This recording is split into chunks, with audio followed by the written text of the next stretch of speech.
તો હેલો મિત્રો, કેમ છે? તમને બધાને ખબર છે ભૂરો રાજકોટમાં રહે છે ને ભાળ એવું કહે છે. ત્યારે મને શું ભળાય છે કે આજે તો વરસાદ નથી આવ્યો, શું થાય? તો વરસાદમાં ઉગી ગયું હતું તમાકુનું ઝાડ. અરે ના ના, હું મજાક કરું.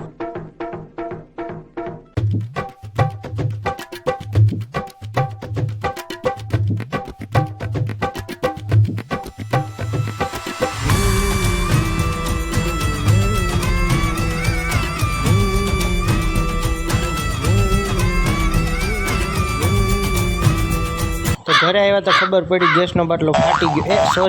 ગેસનો બાટલો ખાલી થઈ ગયો. તો આપણે આવી ગયા તો દુકાને બદલા. કાકા કે આયા રાખો ભાઈ કે આપણે દઈ દીધો એને ખાલી બાટલો ને એને આપી દીધો આપણને ભરેલ બાટલો. ને ઘરે આવ્યા માંડ બાટલો ઉપર ચડ્યો બાપા. ઘરે આવી ગયા તો તમારી ભાભી કે ખાવી હે પાણીપુરી. મેં કીધું હાલો તઈ.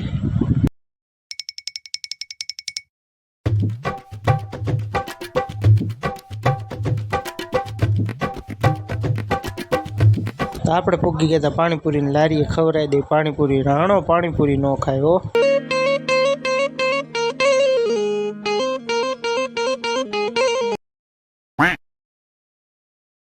તો તમારો ભાઈ પૂગવા આવ્યો તો ઘરે લાઈક કમેન્ટ શેર કરજો, ફોલો કરજો ને યુટ્યુબમાં સબસ્ક્રાઈબ કરજો. બાય.